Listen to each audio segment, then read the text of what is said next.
Welcome, the Lord's chosen. The problem with being chosen is that everyone loves you after they can no longer use you. They didn't see it coming, did they? The same people who once overlooked you are suddenly acting like they always knew. It's almost funny how quickly disbelief turns into obsession once the results show up. You were once their topic of ridicule, the underdog they bet against, the quiet one they thought would stay in the background. And yet, here you are, not louder, not flashier, just undeniably seen. The truth is, when God hides someone, it's not punishment, it's protection. You were never behind schedule, you were in development. While others were busy performing for attention, you were being refined for revelation. Now the curtain's been pulled back, and the same audience that laughed at your silence is gasping at your glow-up. Suddenly your calm feels threatening, your peace feels provocative, your success feels like a plot twist they didn't approve of. What makes it even more ironic is that you didn't announce your greatness. It leaked. You didn't try to prove anything. Life itself became your proof. One moment you were invisible, the next, undeniable. You didn't climb through their system, you transcended it. Now, they're all standing there with that awkward expression, half awe, half regret, realizing they mishandled a divine original. See, the secret's out now. You've been that one all along. The chosen one they thought was just a phase, a fluke, a fragile dreamer. And the funniest part, you didn't change, their perception did. All that really happened is that truth finally caught up to timing. So buckle up, because when the hidden one is revealed, the entire narrative shifts. Let's talk about why the world's suddenly whispering your name, and why those who once ignored you now can't stop watching. Number one, they thought you were ordinary until their weapons stopped working. People only believe you're ordinary until their usual tricks fail to touch you. The same tactics they use to break others, gossip, manipulation, exclusion, silent treatment, suddenly fall flat when aimed at you. At first they laugh it off, assuming you're pretending not to care. But after a while, they notice something unsettling. Their control doesn't reach you. Their opinion no longer carries weight. Their games lose power. And that's when fear creeps in. You see, their strength was built on reactions. They fed on people's insecurities, on being able to provoke, to dominate, to control the emotional temperature of the room. But when you walked in with peace instead of panic, calm instead of chaos, their influence cracked. You refused to shrink or beg. You didn't explain yourself or play their emotional chess. You simply stood there, unmoved, aware, and awake. And nothing scares manipulators more than someone who sees through the fog. That's when the shift began. Their confusion grew because your resilience exposed the weakness of their tactics.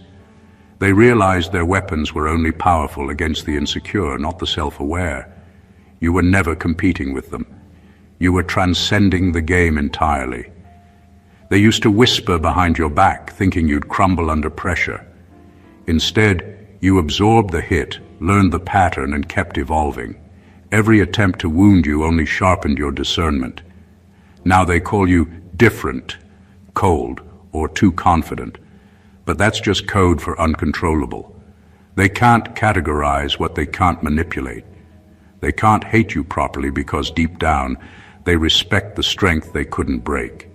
You became living proof that peace is power, that silence is strategy, and that not every battle requires noise. They thought you were ordinary until their weapons stopped working. Now they know better, and they wish they'd never tested the armor they didn't understand. Number two, you were hidden, because exposure too early would have attracted leeches. Not everyone is ready to see greatness before it's fully formed, and not everyone deserves access to it. That's why you were kept in the shadows, moving quietly while the world rushed to declare what it thought about you. Your life wasn't meant to be a public show from the start.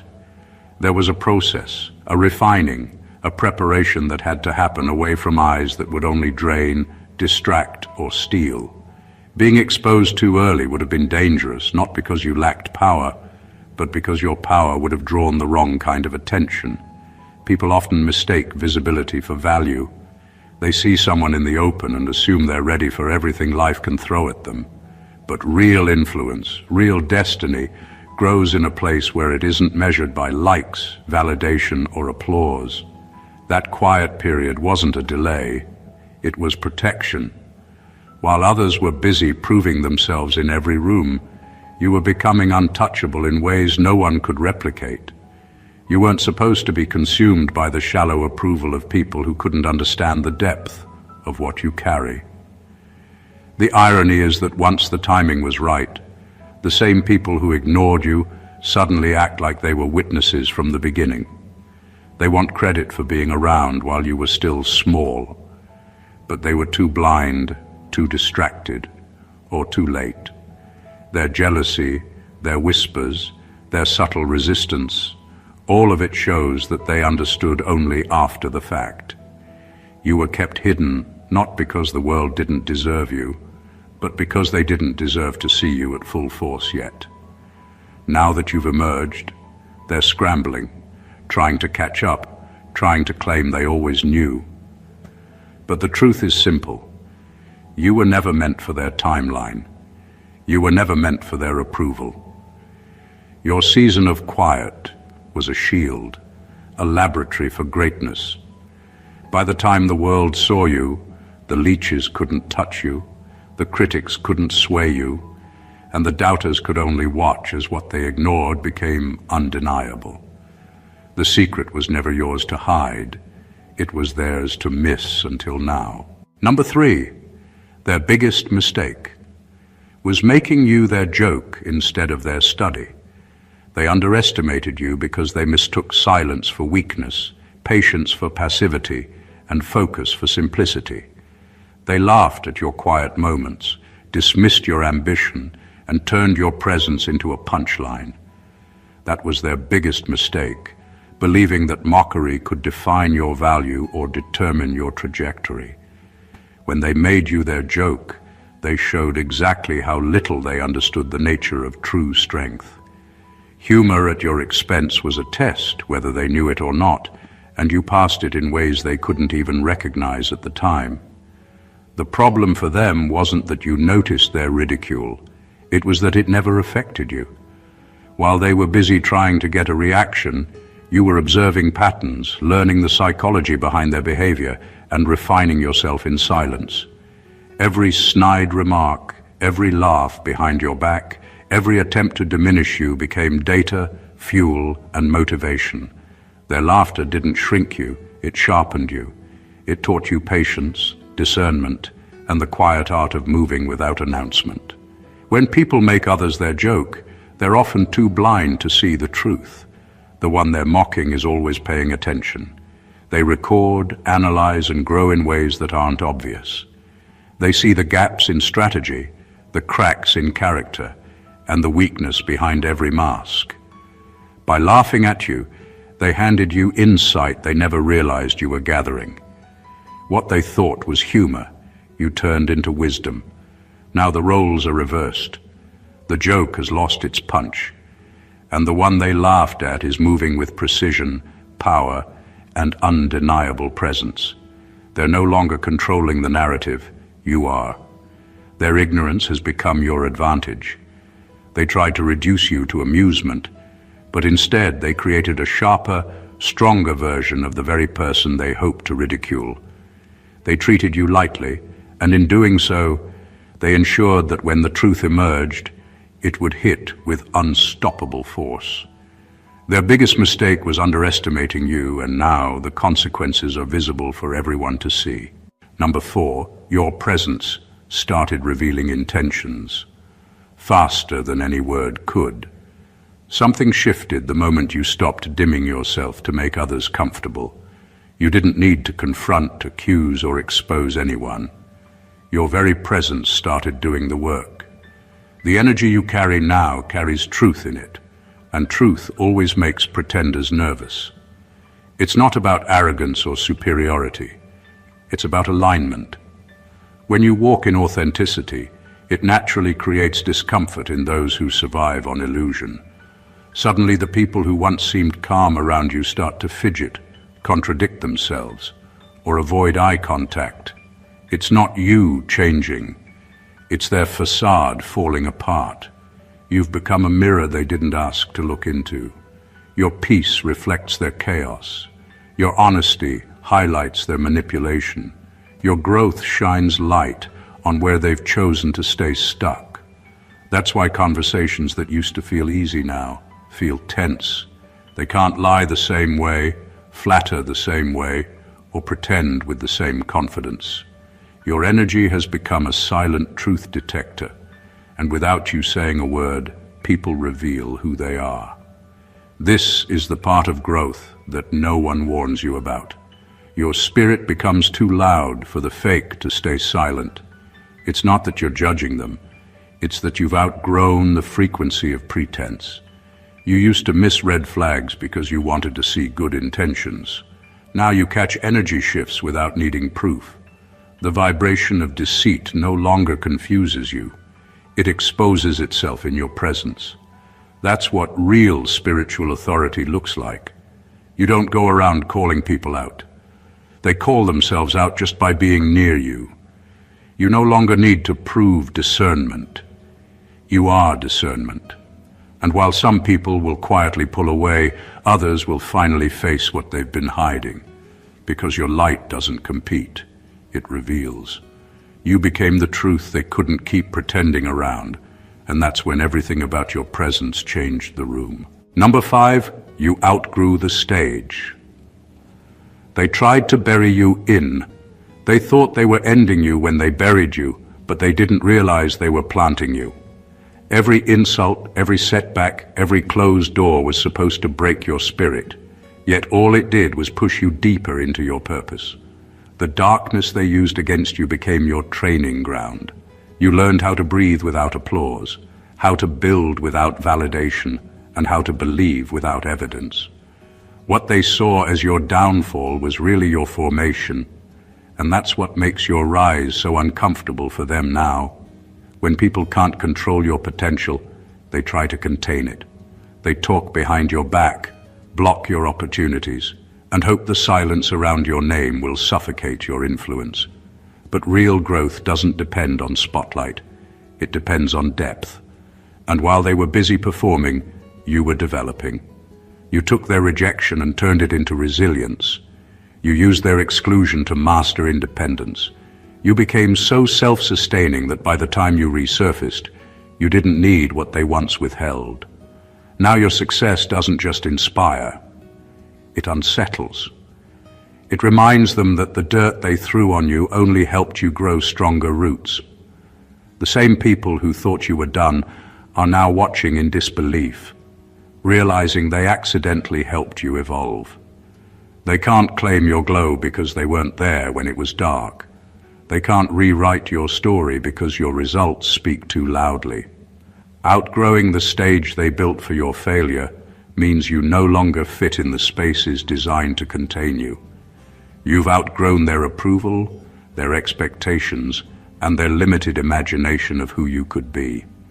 You didn't climb your way out. You expanded beyond the boundaries they tried to trap you in. And now, your very existence reminds them. Burying a chosen one never kills the calling. It just deepens the roots until the world has no choice but to notice the bloom. Number 6, you became the evidence that divine timing isn't delayed, it's strategic. You were never late. You were being prepared. Every time life slowed you down, every door that refused to open, every season that felt like nothing was happening, it was all part of a plan that required timing, not speed. While others were obsessed with proving themselves, you were being shaped to sustain what they were rushing to reach. That's why your process took longer, not because you were behind, but because your foundation needed to be stronger.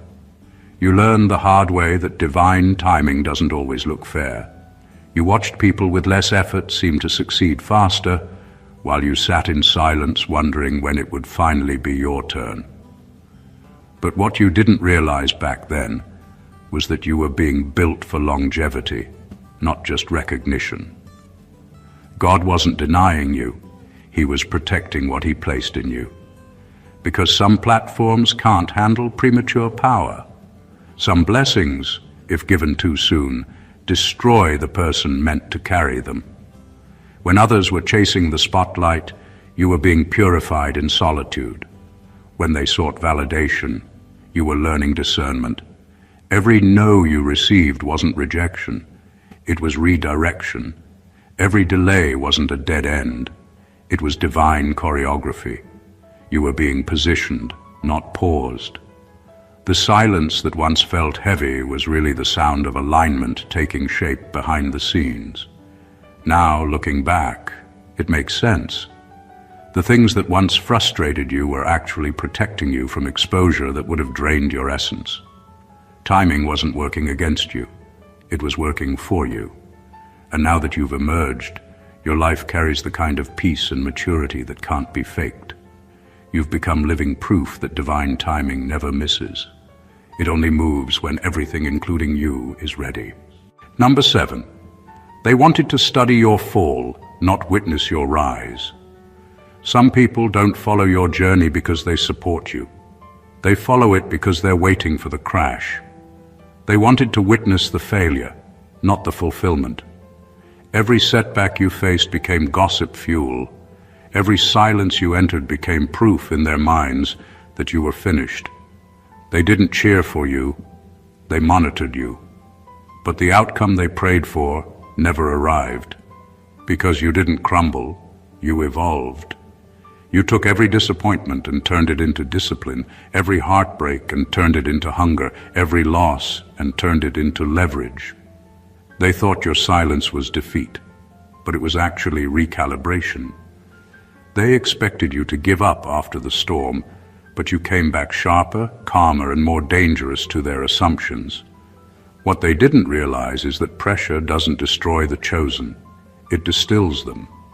You didn't escape pain. You refined through it. That's why your recovery didn't just surprise them. It exposed them. They had already written your ending, only to realize you were still in your prologue. Your resilience became their confusion. They don't understand how someone can take betrayal, loss, and exhaustion and still move with grace. It frustrates them because your peace disrupts the storyline they built around your downfall. They rehearsed your failure in private conversations, but now they have to watch your rise in real time. And nothing eats at a bitter heart more than realizing the person they counted out doesn't even remember being counted out. They wanted to study your fall, to analyze where you went wrong, to gather proof that you weren't who you claimed to be. But you turned the test into testimony. You didn't just survive what was meant to break you, you built a new standard from it. And now, every move you make is a reminder that they miscalculated your strength. They were waiting for the wreckage, but all they got was revelation, that you were never meant to fall, only to rise in ways they were never prepared to witness. Number 8, your energy shifted from needing to proving to simply being. There comes a point when you stop explaining yourself, not out of arrogance, but because you finally understand your own frequency. You've moved from seeking approval to living in alignment. You don't perform for acceptance anymore, you exist in truth. That shift is subtle but powerful, and people can feel it even if they can't name it. You used to want to be understood, but now you realize that understanding is a privilege, not a requirement. The peace you carry now came from letting go of the need to prove anything. This kind of transformation unsettles people who built their confidence on comparison. When you stop competing, you become untouchable, and that confuses them. They can't trigger you the way they used to.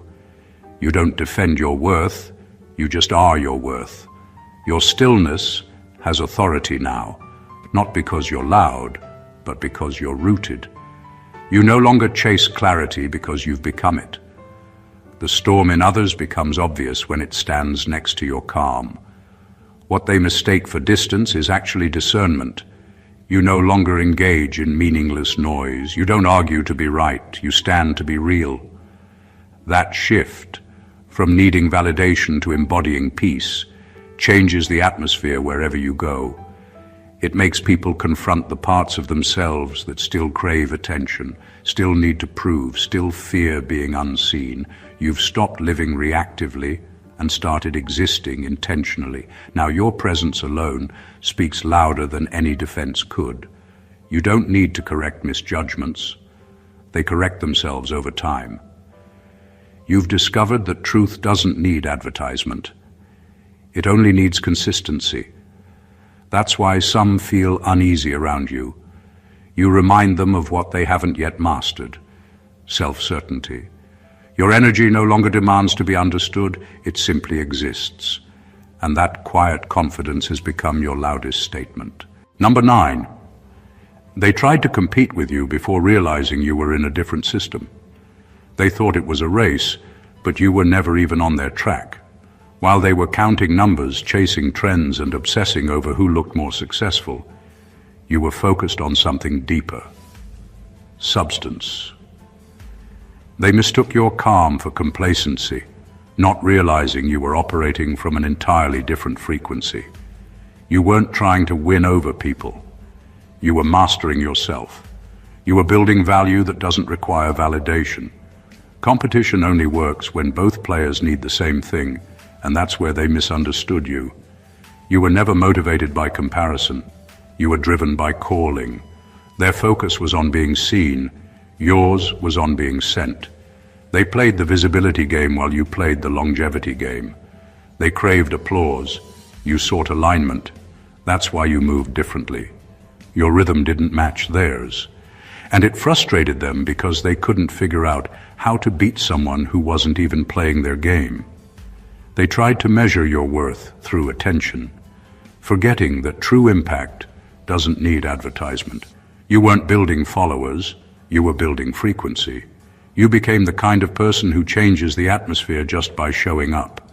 The room shifts, the energy recalibrates, and people sense something beyond personality. They sense presence. That's not something you can fake or compete with. That's something cultivated through quiet obedience, through consistent growth, through choosing purpose over performance. Eventually, they realized competing with you was pointless. You were tapped into a system they couldn't manipulate, the one that rewards alignment, not applause.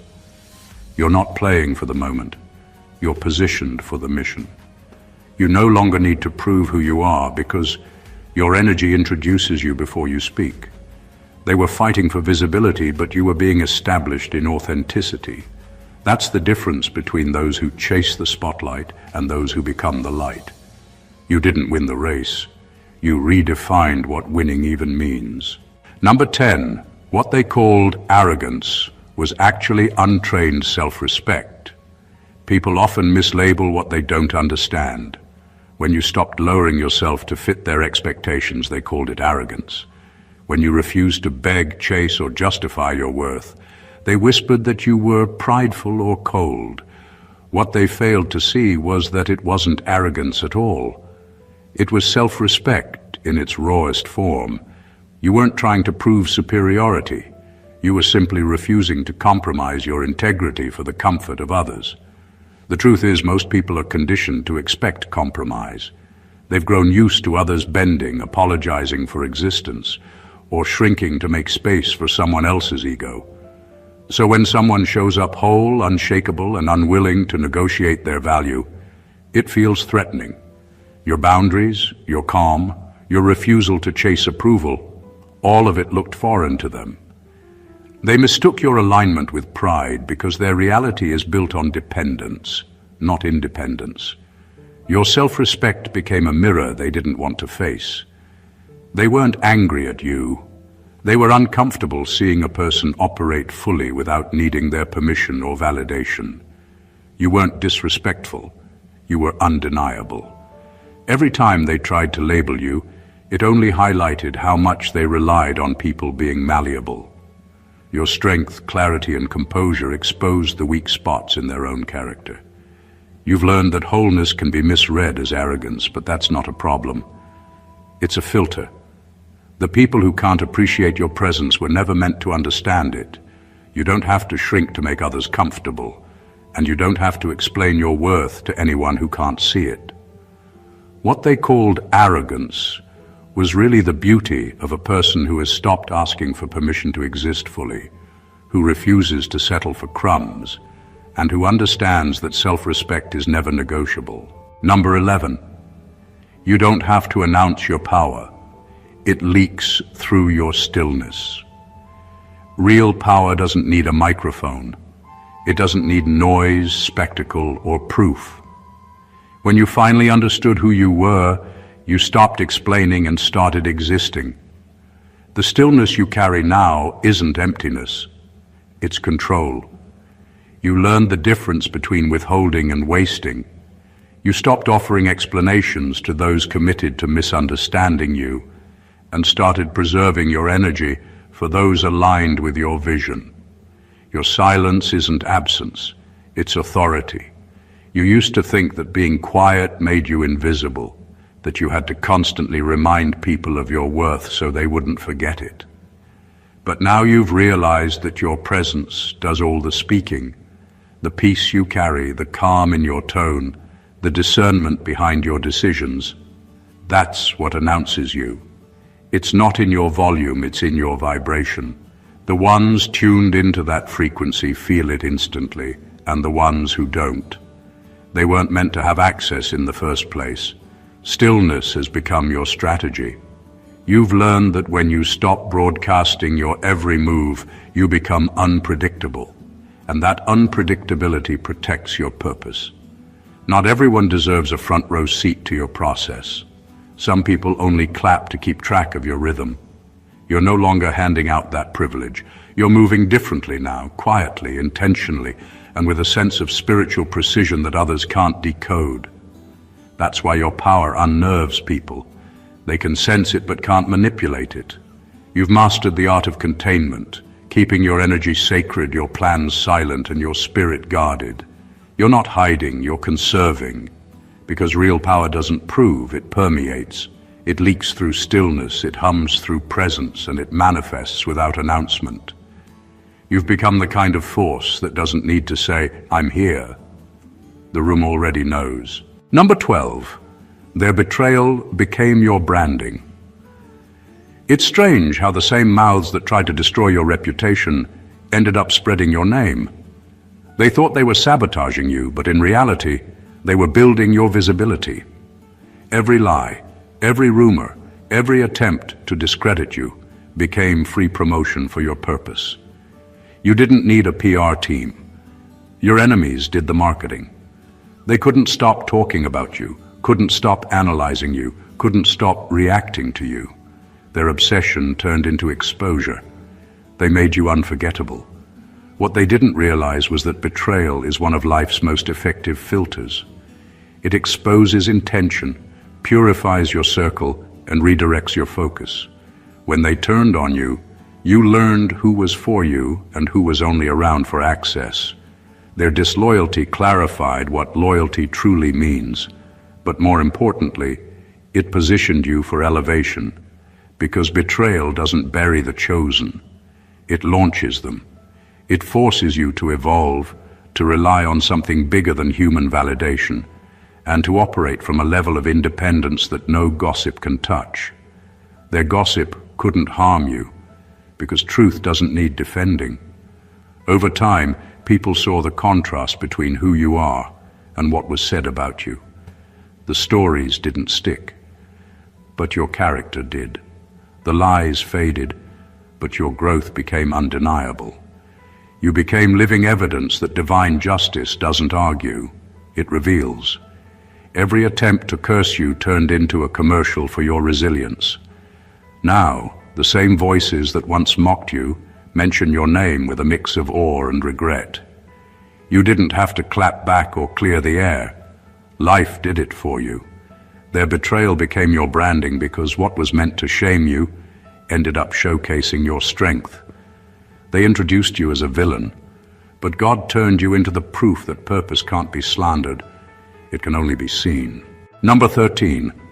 The real secret was never about you. It was about what you carry. For the longest time, people couldn't figure out why you stood out. You weren't the loudest, you weren't chasing recognition, and yet your presence carried a weight that couldn't be explained. What they missed was that your power was never rooted in performance. It was in purpose. The secret wasn't your personality, your skills, or your achievements. It was the divine current running through you. You weren't just gifted. You were chosen to channel something greater. That's why being around you feels different. It's not just you. It's what flows through you. People often confuse talent with calling, but what you have goes beyond ability. You could strip away the titles, the aesthetics, the image, and your essence would still shift the room. That's why some people feel inspired by you, while others feel uncomfortable. You're carrying something they can't quite define. An energy, a clarity, a frequency that exposes the gap between potential and purpose. You don't have to announce it, it announces itself. Over time, those who once overlooked you began to sense that something about you wasn't ordinary. They started treating their proximity to you differently because they realized it wasn't random, it was access. And access to someone carrying divine purpose isn't casual, it's sacred. That's why not everyone who started with you can stay with you.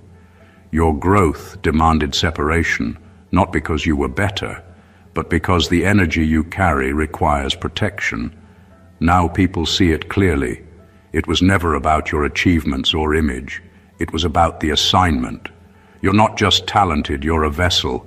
And the moment you embraced that truth, everything about your life started aligning with purpose instead of pressure. The real secret was never you trying to be special. It was that you were designed to transmit something only you could carry. And that's why your presence now feels like privilege, because what flows through you isn't common, it's divine. Number 14, they can't unsee it now. The anointing made you unforgettable. There's a moment when pretending not to see someone no longer works, when the evidence of their calling becomes too loud to ignore. That's what's happened with you. The same people who once dismissed your potential, downplayed your presence, and rolled their eyes at your vision are now forced to acknowledge what they tried to deny.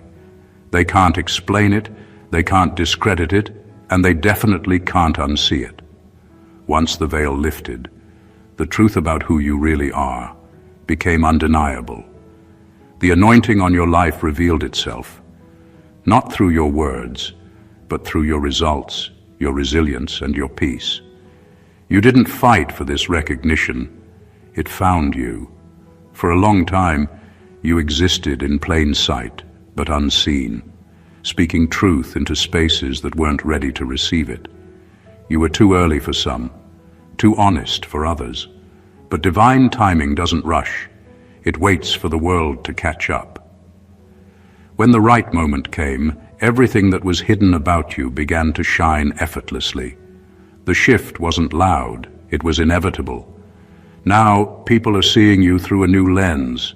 The same traits they mocked, your depth, your discernment, your restraint, are now the very things they admire. You've become the quiet proof that divine selection doesn't seek permission or popularity. It moves in silence, then manifests in power. The anointing doesn't need validation to be real. It only needs time to reveal itself. And now that it has, there's no going back. You've stepped into visibility that can't be undone. You've become unforgettable not because you demanded attention, but because grace marked you differently. Every room you walk into now carries the echo of your authenticity. The eyes that once overlooked you now linger, because they finally understand. You weren't trying to stand out. You were chosen to stand apart. Conclusion. What you've just witnessed is not a story of chance, luck, or superficial success. It is a narrative of alignment, refinement, and divine orchestration. Every moment of silence, every closed door, every whisper behind your back, every test you endured, it all led to this emergence. You weren't overlooked, underestimated, or ignored by accident. You were being prepared, molded, and elevated beyond the comprehension of those who thought they could contain you. The people who doubted you, mocked you, or betrayed you inadvertently became instruments in your growth. Their disbelief became your training. Their gossip became your exposure.